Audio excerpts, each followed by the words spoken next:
Selamat siang, rekan-rekan. Iya, sebelumnya terima kasih atas kehadiran rekan-rekan untuk mengikuti tutorial webinar ini, analisis dan visualisasi data kode mata kuliah STSI 4204 untuk kelas 33. Sebelumnya perkenalkan, saya Sigit Adityo, tutor untuk mata kuliah analisis dan visualisasi data. Saya adalah profesional atau praktisi di dunia IT yang bekerja di perusahaan swasta di industri pasar modal ataupun keuangan.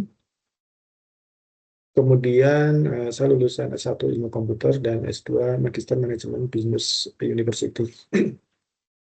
Pada kesempatan kali ini saya mengampu sebagai dosen, sebagai tutor untuk tutorial online mata kuliah analisis dan visualisasi data. Nah,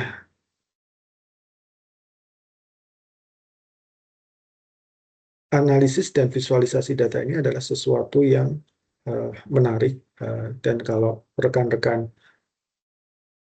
berkeinginan untuk berkecimpung dalam dunia IT khususnya terkait dengan data, di mana nanti berkembang untuk terkait data science, machine learning maupun artificial intelligence yang banyak digunakan saat ini, maka silakan nanti rekan-rekan lebih belajar lebih dalam lagi, lebih advance lagi, berangkat dari mata kuliah ini.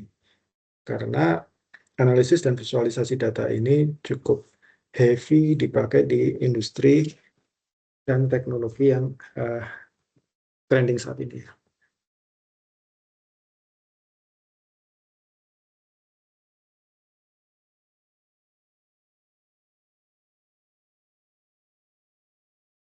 Analisis dan visualisasi data ini terdiri dari dua part, yaitu yang pertama adalah analisis data dan kemudian visualisasi data.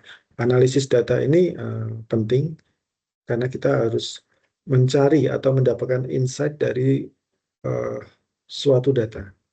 Jadi buat apa cuma ada data, tapi kita tidak bisa membaca, oh ini akan seperti apa trennya, kemudian bagaimana kita mengantisipasi.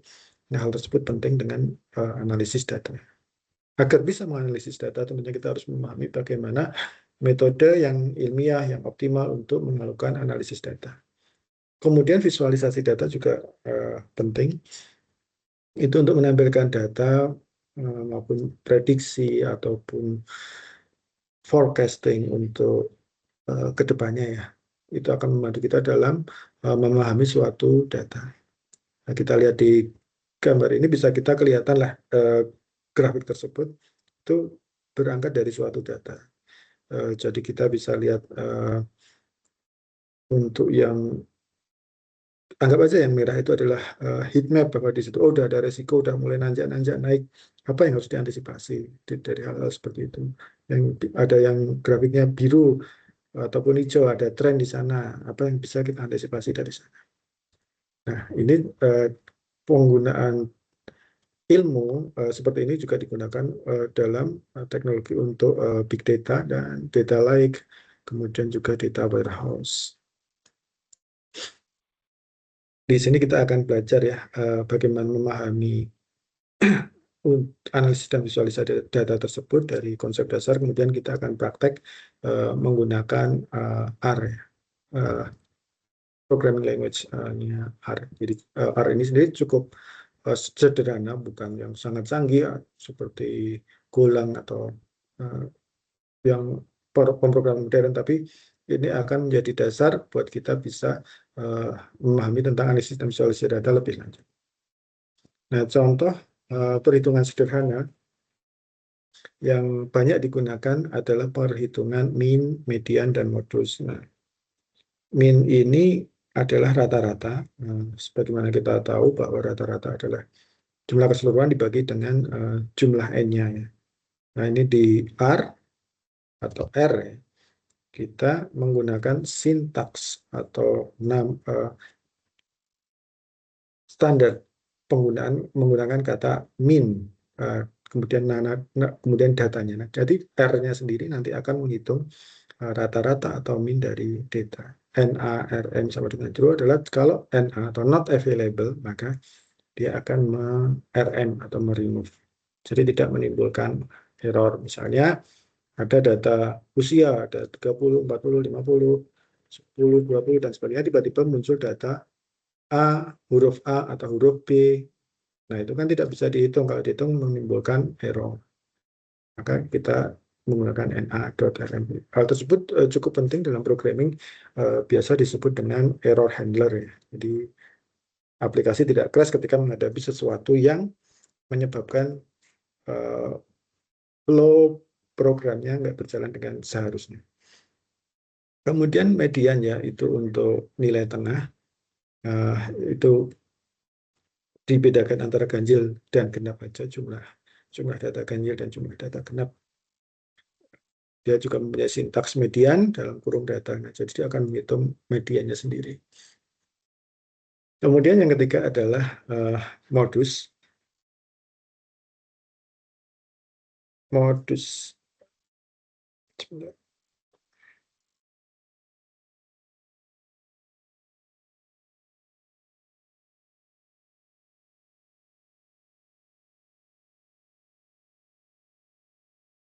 Modus ini nilai yang paling sering muncul.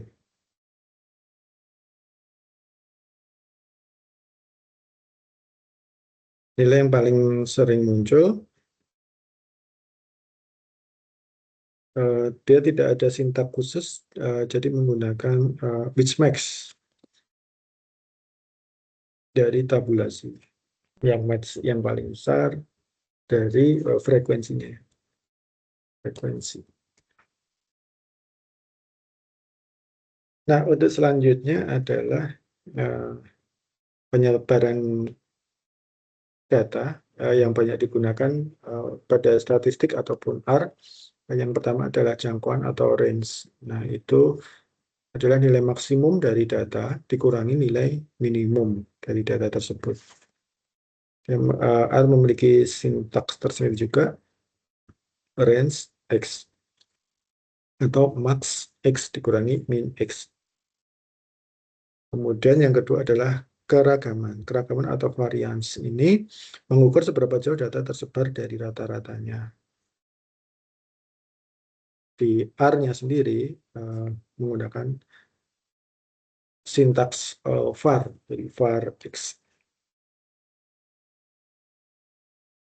Kemudian yang ketiga adalah simpangan baku atau standard deviation. Nah, ini apa ini? Akar kuadrat dari varians. Jadi dari varians tadi itu kita cari akar kuadratnya, disebut standard deviation. Dia mempunyai sintaks di R, yaitu SDX. Kemudian yang keempat adalah koefisien keragaman. Ini digunakan untuk membandingkan sebaran data relatif terhadap rata-ratanya. Jadi kalau ada suatu rata-rata, apakah sebaran datanya sangat bervariatif banget, sangat beragam, ya itu bisa dihitung dengan koefisien keragaman. Rumusnya bukan sintaks ya, karena dia udah bukan tidak include di R-nya, tapi dia harus dihitung sendiri, yaitu dari SD, standard deviation dari X, kemudian dibagi rata-rata X atau min X, kemudian kali 100 atau 100%. Nah, kita contohkan di R-nya ya, penggunaan di R. Untuk di R, sebagaimana kita lihat bahwa R itu bisa membaca. Nah, yang atas ini kita membaca file.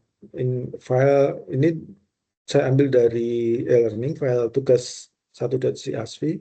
Ini kita download, kemudian kita simpan di D. Nah, untuk mengakses filenya tersebut, si R harus diberi petunjuk bahwa dia harus membaca file dalam format CSV atau comma separated value ya. Jadi read koma separated value, ini standarnya R atau sintaks R. File yang akan dibaca ini tugas 1.cc di D, dia pakai slash ya, bukan backslash.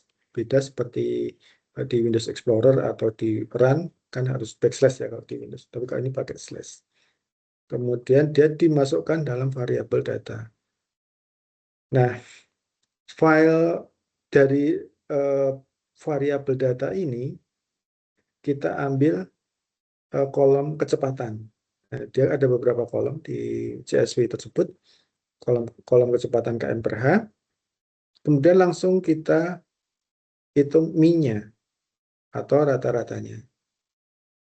Min dari kecepatan, kolom kecepatan tadi kita masukkan dalam variabel min kecepatan.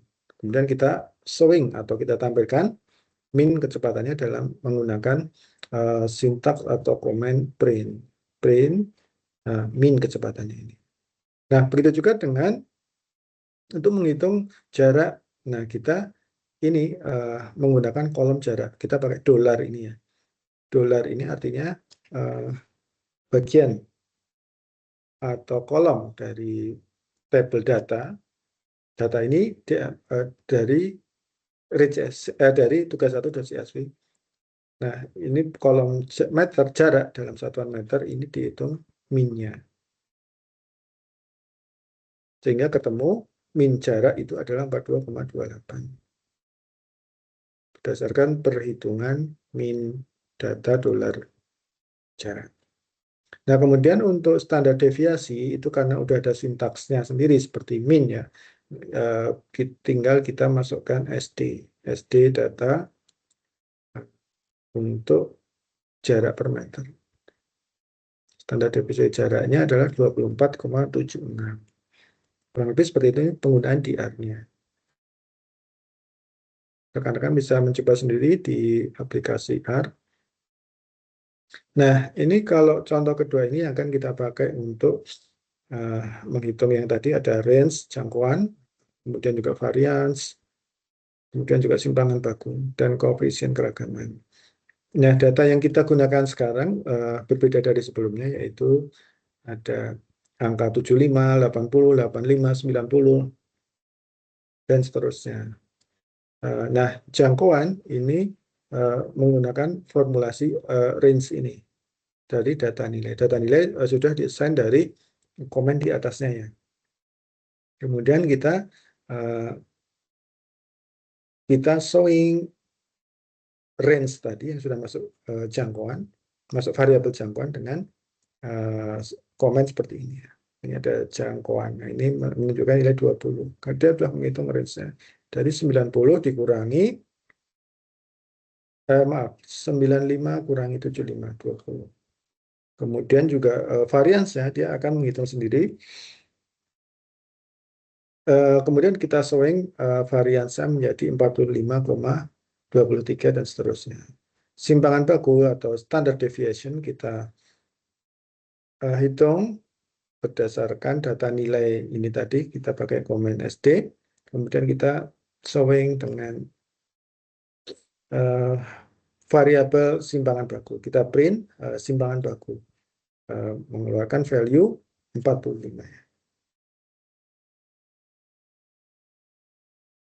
Yang berikutnya, kita koefisien keragaman harus kita hitung sendiri karena memang tidak ada sintaks di R-nya.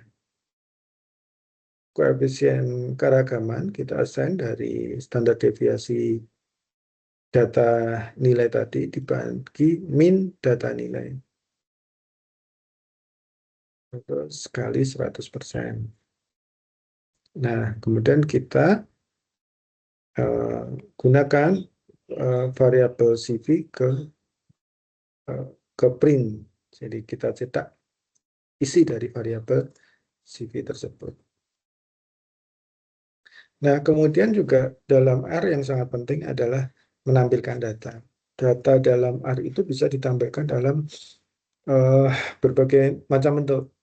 Contoh yang banyak atau umum digunakan adalah dalam bentuk tabel. Nah, itu ini seperti tadi, read CSV, kita masukkan dalam variabel my data. bridge CSV dari file ini. Kemudian kita tampilkan data tersebut dalam bentuk tabel ya, view my data. My data itu tabel isinya kayak apa? Seperti ini. Ini adalah kolom nomornya. Ini nomor kecepatannya, kemudian ini kolom jaraknya.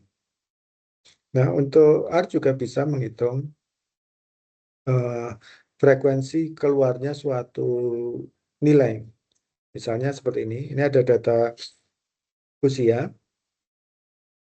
Dari usia-usia tersebut kita bisa hitung frekuensi keluarnya setiap range tertentu. Misalnya usia 19 sampai 26 itu frekuensinya berapa, 27 sampai 34 frekuensinya berapa. Nah, itu bisa dilakukan juga dengan R ya.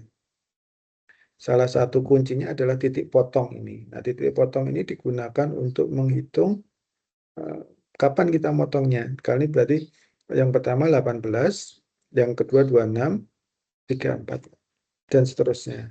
Nah, ini untuk menentukan seberapa banyak yang akan keluar nilai di atas antara ini sampai ini, dan seterusnya. Break sama dengan titik potong.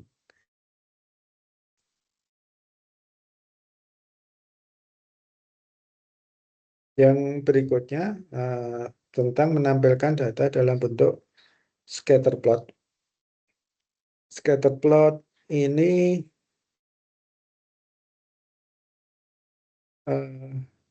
menggunakan data usia seperti ini, kemudian kita menggunakan sintaks plot.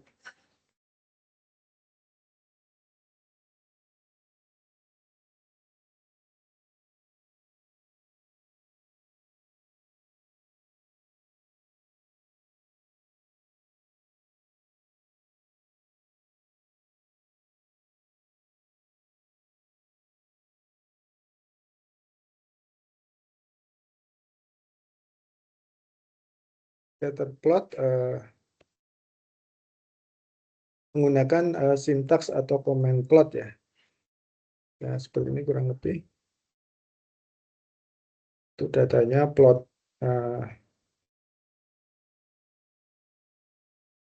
sumbu X, sumbu Y.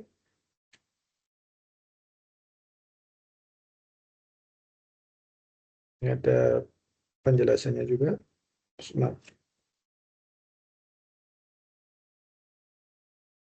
Hasil tampilannya seperti ini untuk scatter plot. Kemudian juga membuat tabel batang chart dalam bentuk bar ya. Bar ini menggunakan bar plot sintaksnya. Ini tabel awalnya ya seperti ini datanya kita masukkan ke frekuensi usia.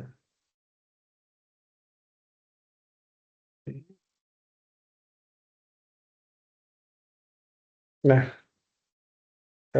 sedikit review ya teman-teman mahasiswa ini saya ulang untuk mean, median, modus, kemudian range, variance, standard deviation, dan coefficient of variation. Contohnya penggunaannya. Kemudian ini menampilkan datanya seperti apa dalam bentuk tabel ataupun tabel yang sudah dikelompokkan. Kemudian juga bisa dalam bentuk grafik, contohnya antara lain scatter plot dan bar. Sebenarnya masih banyak tabel yang lain, seperti saya sampaikan di e-learning ya.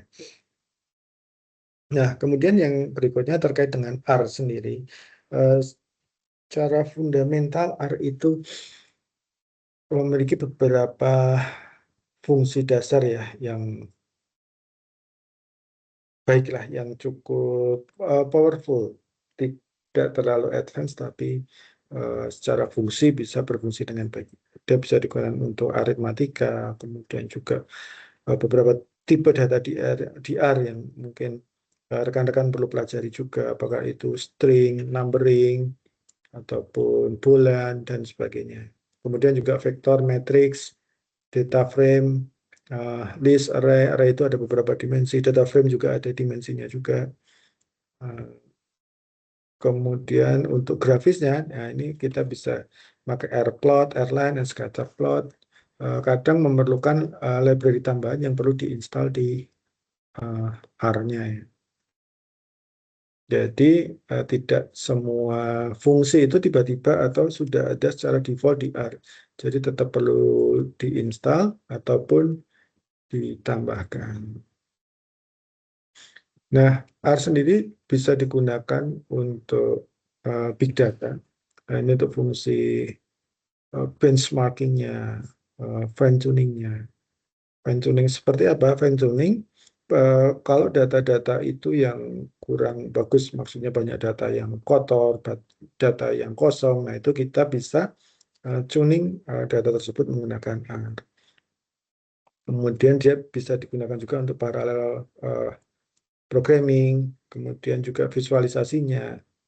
Uh, Ini contoh yang saya sebut tadi untuk extensionnya misalnya ggplot2 atau Treloscope JS, Telescope juga, TDverse, dan extension yang lain atau library yang lain. Kemudian juga untuk uh, big memory sama Spark, mungkin kalau rekan-rekan pernah dengar Apache Hadoop atau kemudian Spark ini, mungkin rekan-rekan bisa googling sendiri seberapa powerfulnya, seberapa banyak dipakainya si Spark. Jadi itu terkait big data ataupun data warehouse juga. Nah, kemudian untuk machine learning, si R ini juga bisa digunakan untuk pada supervised learning ya, supervised learning. Dia untuk klasifikasi dan regresi. Nanti kita lihat contohnya di R ada. Bisa kita kerjakan di R. Kemudian juga tentang transformasi, ekstraksi maupun selection. Kemudian juga bisa dilakukan untuk unsupervised learning. Kemudian untuk machine learning sendiri dia menyediakan beberapa library yang perlu kita install di R, tapi itu juga memerlukan waktu karena biasanya size dari library-nya itu cukup besar. Antara lain yang bisa kita pakai yaitu tidyverse, kemudian juga Caret. Dan untuk pemodelan kita bisa pakai tidymodels. Nah, untuk R sendiri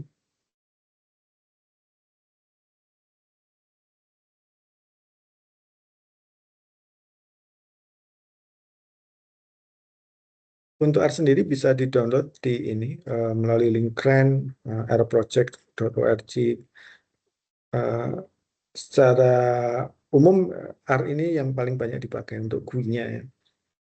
Namun kita bisa juga mendapatkan IDE lain untuk R seperti yang ini yang di sebelah kanan ini R Studio. Tapi sepertinya ada beberapa fitur dia menyediakan versi yang berbayarnya. Jadi dia memang lebih advance, lebih secara tampilan lebih bagus. Cuman nantinya akan ada yang berbayar juga.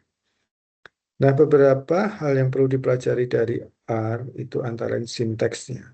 Bagaimana kita menulis source code-nya, sinteks bawaannya apa saja, itu mungkin perlu kita tahu. Kemudian juga bagaimana melakukan commenting terhadap source code di R. Kemudian variabel, bagaimana mendefine suatu variabel, menggunakannya, menghapus, ataupun mereplace value dari suatu variabel itu penting juga untuk diketahui. Kemudian dengan data types-nya apa aja, apa bisa numbering, kemudian juga string atau text, dan juga booleans. Match ini buat kalkulasi perhitungan matematisnya ya. Jadi dia cukup kompleks dan komprehensif, bisa melakukan perhitungan yang low language. Jadi mungkin kalau rekan-rekan membayangkan tidak semua formula atau formulasi bisa dilakukan di Excel. Nah, kadang kita harus melakukan perhitungan sendiri melalui secara manual menggunakan kalkulator Windows. Nah, di R sendiri cukup lengkap, jadi dapat meminimalisir perhitungan atau kalkulasi manual tersebut. Jadi misalnya diperlukan suatu command line untuk eksekusi menampilkan suatu grafis ataupun perintah itu sudah tersedia. Kemudian untuk data structure sendiri, R memiliki data struktur yang cukup lengkap, kemudian memiliki vektor, memiliki list, kemudian juga matrix, sama array. Ada beberapa dimensi yang bisa kita gunakan juga data frame. Nanti kita jalankan contohnya.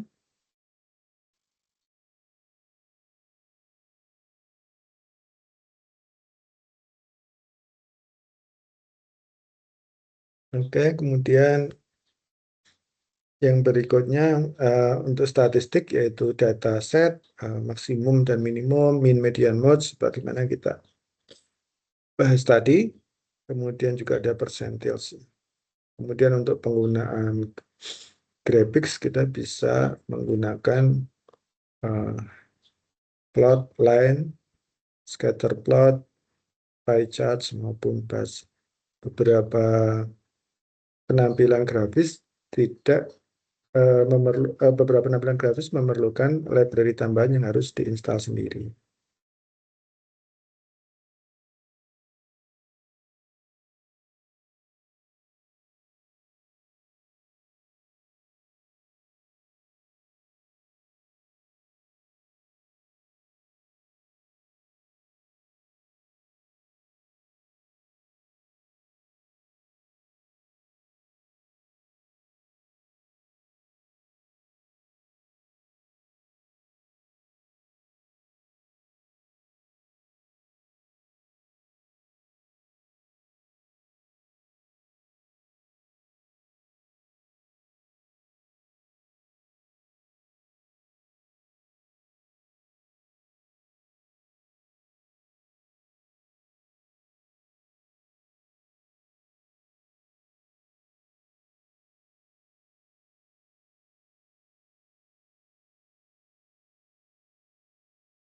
Kemudian yang selanjutnya adalah untuk variabel dan tipe data ya.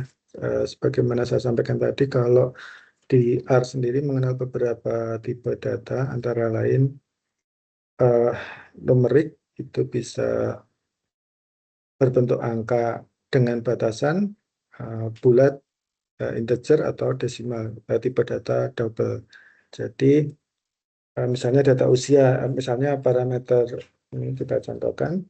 Parameter usia, variabel usia kita masukkan angka 25, variabel berat badan kita masukkan 65,5.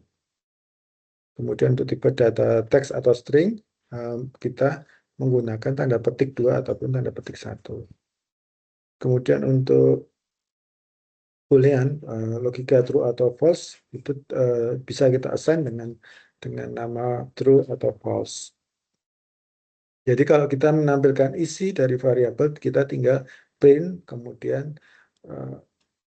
kurung buka kurung tutup nama variabelnya, yang ditampilkan seperti ini. Untuk menampilkan tipe datanya, tipe data di variabel tersebut, maka kita menggunakan class, jadi print class. Nah, untuk struktur data kita menggunakan, ada juga yang disebut dengan vektor satu dimensi ya. Jadi misalnya kita bikin vektor nilai, namanya cuma vektor nilai, satu nilai, tapi dia value-nya ada beberapa value. Di sini ada 4 value ya. Jadi kalau kita, ini bukan koma ya, tapi value. Jadi di memori si R-nya sendiri dia disimpan bukan koma spasi, tapi dia adalah part tersendiri dari untuk value-value tersebut. Ada 4 value, yaitu 80, 90, 75, dan 85. Kemudian untuk vektor nama juga dia menyimpan 3 value dalam bentuk string atau teks. Nah, kalau matrix sendiri, dia biasanya berbentuk 2 dimensi seperti ini. Seperti tabel. Nah, kita bisa define dengan keyword atau sintaks matrix. Matrix, di sini kita define value-nya 1, 2, 3, 4, 5, 6. Kemudian kita setting jumlah row-nya, ada dua barisnya. kemudian kita setting kolomnya ada 3. Maka value dari matriks tersebut atau matriks data, variabel matriks data akan menjadi seperti ini. Matriks ya. Kalau vektor tadi kan cuma 1 dimensi, ini udah 2 dimensi. Nah, kemudian untuk data frame ini 2 dimensi juga, tapi dia bisa diisi dengan beberapa macam tipe data yang berbeda. Misalnya ID itu menyimpan numerik, kemudian nama itu teks atau string, kemudian nilainya adalah numerik juga. Kemudian lulus tidak lulusnya, dia menggunakan logika boolean. True, true, false. Jadi kalau kita print tabel mahasiswa yang sudah kita set di sini, menggunakan data frame ini, maka akan ditampilkan tabel seperti ini.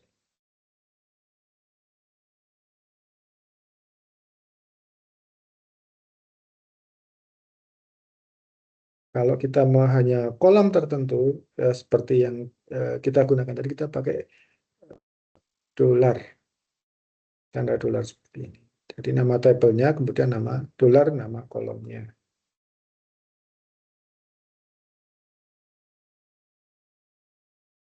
Nah, untuk selanjutnya kita menggunakan kita mempelajari tentang operation yang ada di R. Apa aja operation yang bisa dilakukan di R? Baik, kita lihat. Yang pertama kita coba di data frame. Data frame itu seperti tabel seperti ini. Nah, kita set data.frame dan isinya adalah ID 1 sampai 5.25 ini. Kemudian nama string juga kita tulis nama satu-satu, kemudian departemennya, gajinya dalam bentuk numerik ya. Kemudian kita print DF karyawan variabel ini, maka ditampilkan seperti ini. Kita bisa juga melakukan subsetting. Nah, kita hanya akan mengambil di kolom nama dan kolom gaji. Jadi dari tabel tadi DF karyawan kita hanya mengambil nama gaji seperti ini. Hasilnya subsetting ya, jadi sebagian aja dari tabel yang ada. Kemudian juga filtering. Nah, dia memindahkan percabangannya. Ini pakai tanda kolom juga, tanda dolar untuk departemen. Kalau departemennya hanya yang IT saja. Terus yang ditampilkan hanya yang gajinya di atas 7 juta. Kebetulan ini yang IT di atas 7 juta semua. Kemudian untuk mutasi, nah ini kita bisa menambahkan dari tabel yang ada. Misalnya kita tambahkan kolom baru yang namanya bonus. Bonus ini kita gunakan tanda dolar lagi. Bonus ini nilai value dari di bonusnya itu adalah 10% dari gaji atau 0,1 10 ya. Kali gaji, base gaji ini database-nya ini kolom gajinya. Ini adalah proses mengcopy atau membackup DF karyawan. Jadi perubahan di mutasi tidak dilakukan di DF karyawan tapi di DF mutasi base, data frame mutasi base. Jadi DF karyawan awan ini penambahan dilakukan di DF mutasi base. Semacam untuk backup ya.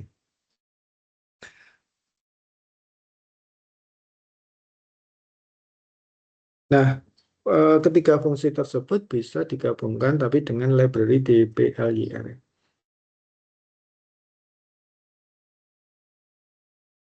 Jadi berdasarkan data tadi langsung ditampilkan DF karyawan, tanda seru sama dengan ini artinya tidak, yang bukan ya.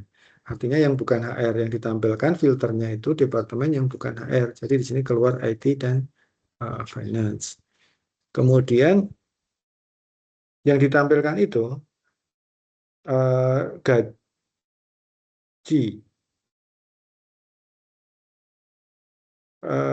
penambahan, ada penambahan, maksudnya penambahan bonus berdasarkan 0,10 dari gaji, yang itu dari 0,10 dari gaji. Kemudian ditampilkan nama departemen bonus. Seperti ini kurang lebih.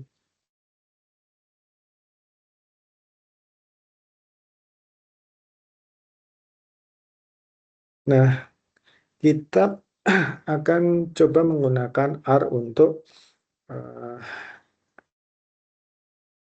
regresi linear yang sederhana.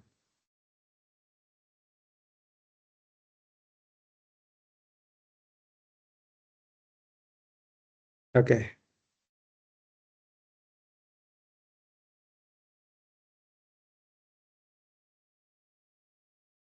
sebentar saya izin screenshot.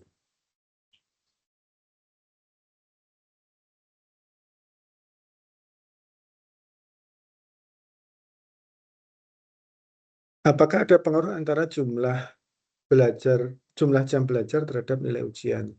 Kalau selama ini kita hanya berasumsi, oh kalau rajin pasti nilainya bagus. Rajin belajar pasti nilainya bagus.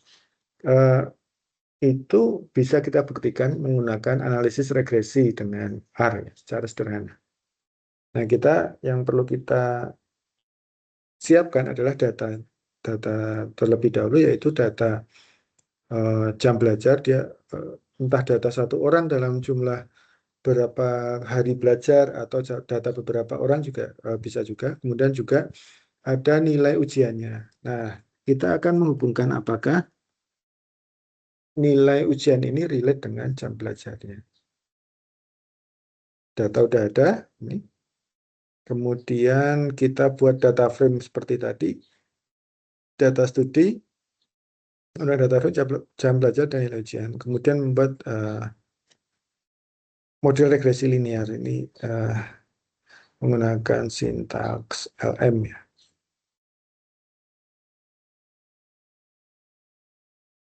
Nah, dari hasil tadi, ini kita harus define dulu bahwa X itu jam belajar, sumbu X adalah jam belajar, atau jam Y adalah nilai ujian. Ini di define di awal XY.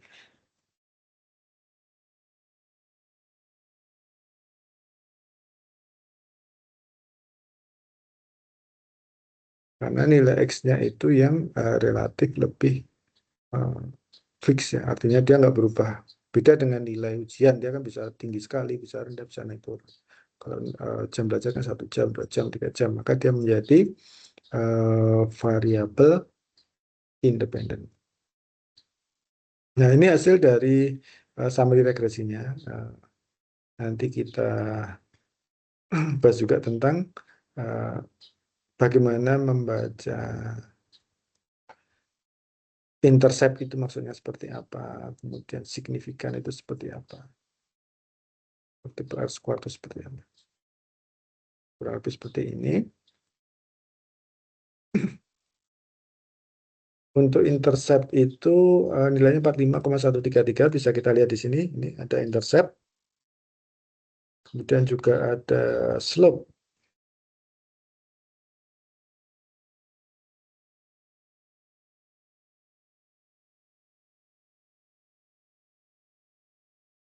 Ada intercept ini kalau misalnya nggak belajar nilainya akan berapa? Ini start dari X-nya 0. Kalau X-nya di start 0, maka Y-nya akan menjadi berapa? Berdasar data dari intercept ini, maka diperoleh angka 45,133.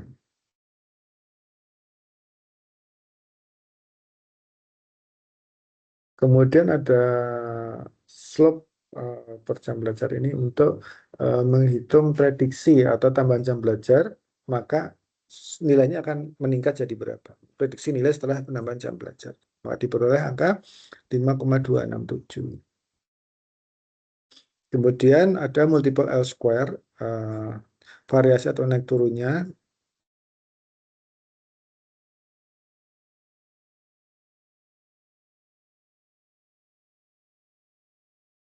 Nah, ini adalah seberapa signifikannya faktor-faktor yang berpengaruh atas nilai ujian tersebut. Diperoleh data bahwa 9,85% dipengaruhi oleh jam belajar. Nah, sebenarnya masih ada sisa hal-hal lain yang berpengaruh terhadap nilai, misalnya kesehatan siswanya, kemudian tingkat kesulitan soal dan sebagainya. Ini typo ya, sisanya bukan 2,2 tapi 1, berapa itu 15, 100 kurangi 98,85.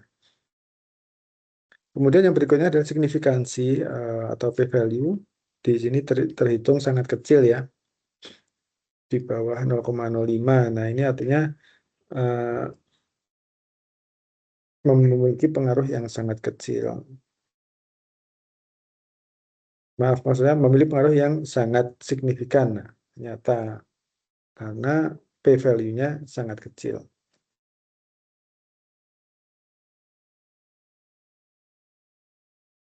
Nah, kemudian yang berikutnya adalah tentang koefisien keragaman.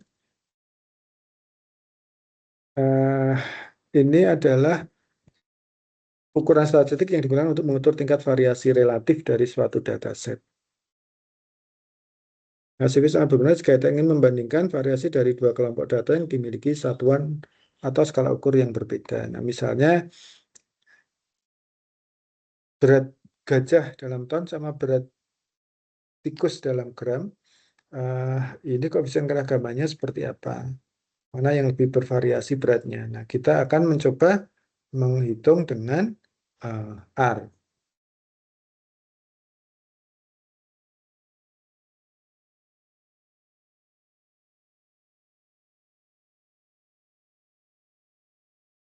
Nah, yang pertama kita set data contohnya ya.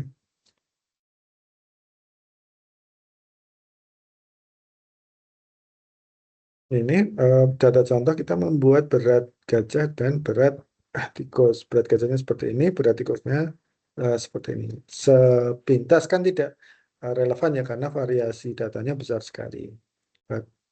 Namun pada perhitungannya ternyata yang lebih beragam adalah yang ini perhitungan statistik gajah, ini statistik tikus. Kemudian koefisien keragaman ini CV gajah, ini ngitungnya, hitung CV, hitung CV, hitung CV, hitung CV. Oh, ini function ini standard deviation dibagi min kali 100. Nah, ini ketemu tikus 25, standar deviasi tikus 4,1, standar deviasi kasar 230.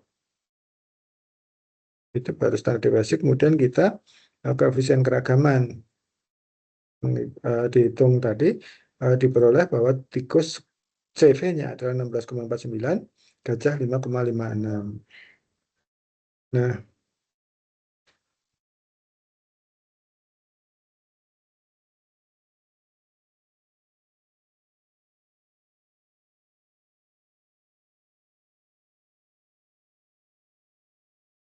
dari perhitungan data tersebut diperoleh berat badan tikus lebih beragam dibandingkan berat badan gajah. Nah, ini kita lihat ya dari data ini, eh, memang lebih variatif banget. Meskipun selisihnya cuma dikit di bawah 10 ya, tapi dia dari range angka 22 sampai dengan 30. 20 mana? 20 sampai 30. Ada range 10. Tapi kalau gajahnya dia dari range 3.900 sampai 4.500. Lebih secara nominalnya atau angkanya lebih besar yang gajah. Tapi secara persebaran datanya, koefisien keragamannya lebih tersebar si tikus.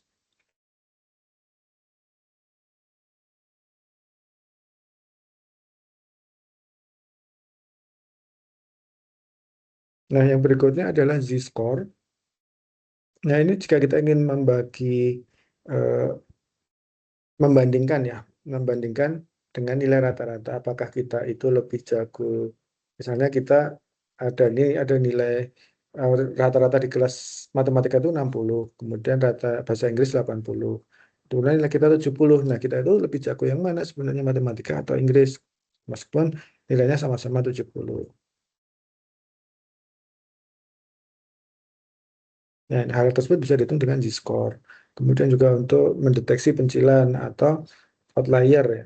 Misalnya eh, data yang bisa dianggap anomali, misalnya kita satu kelas di rata-rata ukuran tabungannya berapa. Nah, ternyata diperoleh misalnya angka 1 juta. Terus kemudian ada Bill Gates ikut kelas ini, kelas UT, analisis dan visualisasi data. Kemudian kita hitung lagi tabungan kita rata-rata berapa. Karena ada Bill Gates masuk, maka rata-rata akan menjadi sekitar mungkin sekitar 150 miliar per orang. Nah, itu secara perhitungan rata-rata benar, valid. Cuman secara real di lapangannya kan menjadi tidak valid. Nah, hal tersebut yang eh, perlu diantisipasi. Bill Gates tadi sebagai outlier ya, atau pencilan yang mengakibatkan data tidak normal. Nah, bagaimana caranya? Nah, yang untuk terkait dengan Z-score tadi, kita akan melakukan perhitungan seperti ini. Yang ini dulu ya, yang atas. Nah, ini menghitung nilai eh, rata-rata, langsung dihitung rata-ratanya, mean sama standard deviation. Udah kan ketemu dari data ini ya, data yang atas ini nama siswa, nilai ujian. Kemudian Z-score, ini kan ada nilai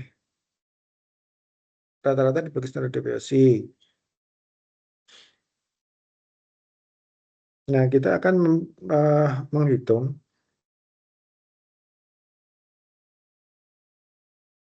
Z-score-nya ini berdasarkan seperti ini. Apakah di atas rata-rata atau di bawah rata-rata.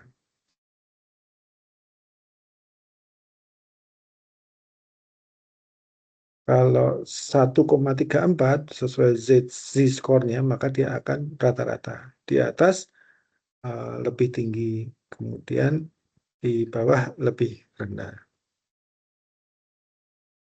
Kemudian untuk transformasi data, beberapa salah satu yang dilakukan seperti saya contohkan tadi, misalnya Bill Gates tadi harus pencilan ya, harus dibuang, outlier ya, dia harus ditangani secara khusus datanya. Kalau enggak bisa bikin tidak normal. Nah, yang berikutnya adalah meningkatkan kualitas data yang dianalisis tadi ya, meliputi normalisasi, standarisasi, kemudian juga logarithmic transformation juga. Kemudian dengan missing value itu tentang nilai yang hilang, misalnya ada data usia 100 siswa gitu kan, sekian sekian sekian, tapi ternyata siswa ke 10 sama ke 10 datanya nggak masuk. Nah, itu mau diapain? Nah, itu bisa dilakukan beberapa hal. Yang pertama, untuk mendeteksi atau antisipasi,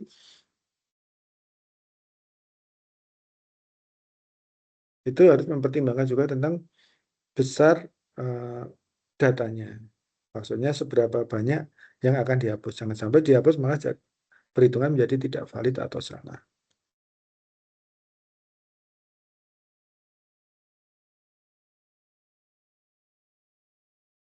Kemudian penghapusan bisa juga dihapus sama imputasi. Itu menggunakan nilai-nilai yang lain, misalnya diganti dengan nilai rata-rata atau nilai tengah, median, dan sebagainya. Nah, kemudian ini contoh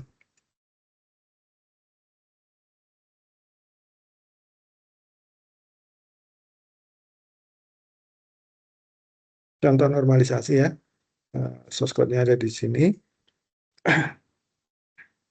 Ini hasil sebelum ditransformasi, baik menggunakan akar ataupun log.